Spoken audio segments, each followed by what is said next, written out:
Welcome to Prabha JVT 360. இன்னைக்கு பார்க்க போகிற டாபிக் பார்த்திங்கன்னா திருக்குறள் கேள்வி பதில்கள். நம்ம பகுதி 11 பகுதிகள் பார்த்துருக்கோம். 325 கேள்விகள் நம்ம பார்த்துருக்கோம்.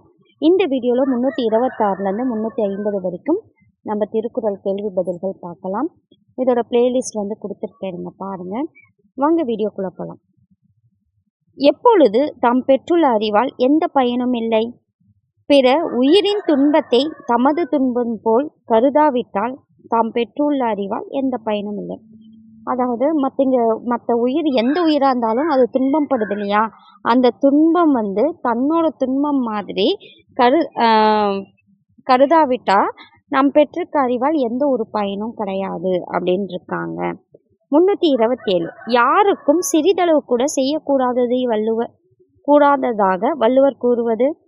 நம் உள்ளம் ஏற்றுக்கொள்ளாத எச்செயலையும் எக்காலத்திலும் யாருக்கும் சிறிதளவு கூட செய்யக்கூடாது. யாருக்கும் சிறிதளவு கூட செய்யக்கூடாது அதாவது சிறிதளவு கூட செய்யக்கூடாததாக வள்ளுவர் கூறுவது நம்ம மனசுல சில விஷயம் ஏத்துக்காது. அதை யாருக்கும் எந்த காலத்திலையும் அந்த செயலை சிறிதளவு கூட செய்யக்கூடாதுன்னு சொல்றாரு. 328 அறநூல்களில் கூறப்படும் அறங்களுள் சிறந்தது எது? அறநூல்களில் கூறப்படும் அறங்களுள் சிறந்தது எது? தம்மிடம் இருப்பவற்றை பிற உயிர்களுக்கு பகிர்ந்து கொடுத்து காப்பாற்ற வேண்டும். அதுவே அறநூல்களில் கூறப்படும் அறங்களுள் சிறந்தது. நம்ம இருக்க சாப்பாடு இருந்தால் நம்ம கோழிக்கு போடுறது, காக்காக்கு வைக்கிறது, அப்புறம் நாய்க்கு போடுறது, இந்த மாதிரி எல்லா உயிர்களுக்கும் நம்மளை விட பிற உயிர்களுக்கு பகிர்ந்து கொடுத்து காப்பாற்றணும். அதுதான் அறநூல்களில் கூறப்படும் அறங்களுள் சிறந்தது. 329 எதற்கு முன் நல்ல செயல்களை விரைந்து செய்ய வேண்டும்? நாக்கு அடைத்து விக்கல் உயிருக்கு இறுதி வருமுன் நல்ல செயல்களை விரைந்து செய்ய வேண்டும். எதற்கு முன் நல்ல செயல்களை விரைந்து செய்யணும்னா, அதாவது இறக்கிறதுக்கு முன்னாடி நல்ல செயல்களை விரைந்து செய்யணும்னு சொல்றாங்க. 330 எந்த பெருமை உடையது இவ்வுலகம்? என்ன ஒரு பெருமை உடையது இந்த உலகம், அது என்ன அப்படின்னு பார்த்தா, நேற்று இருந்தவன் இன்று இல்லை என்னும் நிலையாமை பெருமை.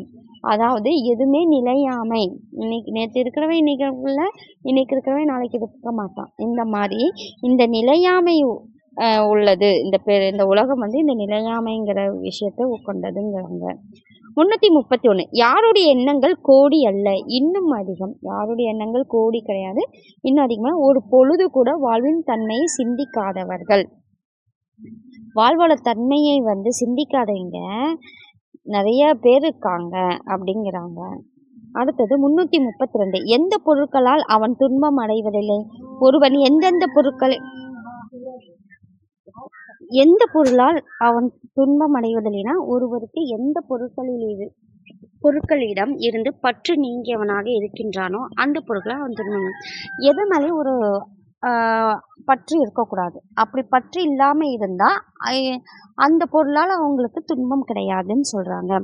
பற்றுகளை அகற்றுவதற்காகவே எதனை பற்றி நிற்க வேண்டும்னா, பற்று இல்லாதவனை பற்றி நிற்க வேண்டும்.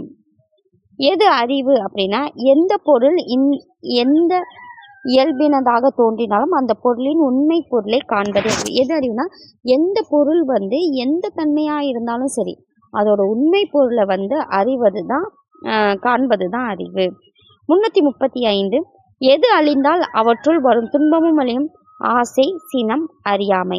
ஆசை, சினம், அறியாமை என்ற 3 அழிந்தால் அவற்றுள் வரும் துன்பமும் அழியும். ஆசை, சினம், கோபம், அதே அறியாமை, எந்த ஒரு விஷயமும் தெரியாம இருக்கிறது.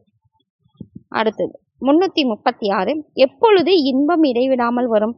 பேராசை என்னும் பெருந்துன்பம் தொலைந்து போனால் இன்பம் இடைவிடாமல் வரும். பேராசையை அது தொலைஞ்சிருச்சுன்னா இன்பம் எப்பயுமே இருக்கும். 337 எப்பொழுது நிலையான இன்பம் இயல்பாய் வரும்? ஒரு காலம் நிறைவு செய்ய முடியாத இயல்புடைய ஆசையை விட்டொழித்தால். எப்பொழுதும் நிலையான இன்பம்னா ஆசையை விட்டொழித்தால், அவ்வளோதான். ஒரு காலம் நிறைவு செய்ய முடியாத இயல்புடைய ஆசையை, எதுவுமே நிறைவு செய்ய முடியாது அந்த ஆசையை விட்டுட்டா நிலையான இன்பம் கிடைக்குங்கிறாங்க. 338 எந்த அறிவே மேலோங்கி தோன்றும்? ஒருவர் நுட்பமான நூல் பலவற்றை கற்றிருந்தாலும் அவருக்கு இயல்பான உள்ளதாகும் அறிவே மேலோங்கி இருக்கும். அதாவது ஒரு நுட்பமான நூல் வந்து நிறைய நூல் வந்து கற்றுக்கிட்டாலும் ஆனால் அவங்களுக்குன்னு ஒரு இயல்பான அறிவு இருக்கும், அது மட்டும்தான் மேலோங்கி காணப்படும். 339 உலக இயல்பு எத்தனை வகைப்படும், அவை யாவை? உலக இயல்பு 2 வகைப்படும். செல்வமுடையவர் அறிவுடையவராக இருப்பதில்லை, தெளிந்த அறிவுடையவர் செல்வமுடையவராக இருப்பதில்லை. இந்த 2 தான் உலக இயல்புங்கிறாங்க. 340 எது சிறந்த அரசின் செயல்கள்னா பொருள் வரும் வழிகளை அறிதல், அவ்வழியின் பொருள்களை சேர்த்தல், சேர்த்த பொருளை பாதுகாத்தல், காத்த பொருளை பயனுள்ள வகையில் திட்டமிட்டு செல்வது. 4 விஷயம் அரசோட செயல்.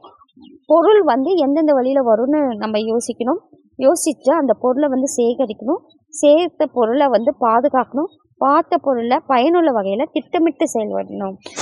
செலவிடுறது கிடையாது, பயனுள்ள வகையில் திட்டமிட்டு செலவிடணும்னு சொல்கிறாங்க. 341 எவ்வாறு கற்க வேண்டும்? கற்க வேண்டியவற்றை பிழையில்லாமல் கற்க வேண்டும். எவ்வாறு கற்க வேணும்னா கற்க வேண்டியவற்றை பிழையில்லாமல் கற்கணும் அப்படின்னு சொல்கிறாங்க. பிழையில்லாமல் கற்ற பின் எவ்வாறு நடக்கணும்? கற்ற பின் கற்ற வழியில் நடக்கணும். கற்ற பின் கற்ற வழியில் நடக்கணும். கற்ற பின் கற்ற வழியில் நடக்கணும். வாழும் மக்களுக்கு கண்கள் போன்றவை எவை? எண்ணும் எழுத்துன்னா வாழும் மக்களுக்கு கண்கள் போன்றவை. 344 எதை ஏற்ப மக்களுக்கு அறிவு வளரும்னா எதற்கு ஏற்ப மக்களுக்கு அறிவு வளரும்னா கற்கும் அளவிற்கு ஏற்ப மக்களுக்கு அறிவுனா, அதாவது எதற்கு ஏற்ப அறிவு வளரும், எந்த அளவுக்கு கற்றுக்கிறியோ அந்த அளவுக்கு அறிவு வளரும். தோண்டும் அளவிற்கு ஏற்ப மணற்கேணியில் நீர் ஊறுறது மாதிரி கற்கிற அளவிற்கு மக்களுக்கு அறிவு வளரும். 345 சிறந்த செல்வம் எது? அழிவில்லாத சிறந்த செல்வம் கல்விதான். அழிவில்லாத செல்வம் எதுன்னு கேட்கலாம். அழிவில்லாத சிறந்த செல்வம் கல்விதான். அதனை விட சிறந்த செல்வம் வேறு கிடையாது. 346 கல்லாதவர் எது போன்றவர்னா கல்லாதவர் பயனில்லாத கலர் நிலம் போன்றவர். வந்து கல்லாதவர் எதுக்குன்னா பயனில்லாத கலர் நிலம் போன்றவர். 347 யார் உயிரோடு இருக்கின்றார் என்பதை தவிர அவரால் வேறு எந்த பயனும் இல்லை. கல்லாதவர் வந்து உயிரோடு இருக்கிறாங்கிறத தவிர வேற எந்த பயனும் கிடையாது. 348 கற்றவருக்கும் கல்லாதவருக்கும் இடையே உள்ள வேறுபாடு எது? மக்களுக்கும் விலங்குகளுக்கும் இடையே உள்ள வேறுபாடுக்கு இணைன்னு சொல்றாங்க. 349 செல்வத்தில் சிறந்தது கேள்வி செல்வம். செல்வத்தில் சிறந்தது கேள்வி செல்வம்னா செவியால், அதாவது காதால் கேட்கக்கூடிய செல்வம் தான் கேள்வி செல்வம். 350 கேள்வி செல்வம் என்பது பிற வழிகளில் வரும் செல்வங்களை விட தலை சிறந்தது. கேள்வி செல்வம் வந்து செவியால் கேட்டறியும் கேள்வி செல்வம் தான் கேள்வி செல்வம். அது வந்து பிற வழிகள் வரும் செல்வங்களை விட தலை சிறந்ததா இருக்கு. இந்த வீடியோவில் பார்த்தீங்கன்னா 350 கேள்விகள் வரைக்கும், அதாவது 325லேருந்து 350 வரைக்கும் பார்த்துருக்கோம். கண்டிப்பாக இந்த வீடியோ வந்து உங்களுக்கு பயனுள்ளதாக இருக்கும்னு நினைக்கிறேன். பிடிச்சிருந்தால் லைக் பண்ணுங்கள், சப்ஸ்கிரைப் பண்ணுங்கள், ஷேர் பண்ணுங்கள். நன்றி.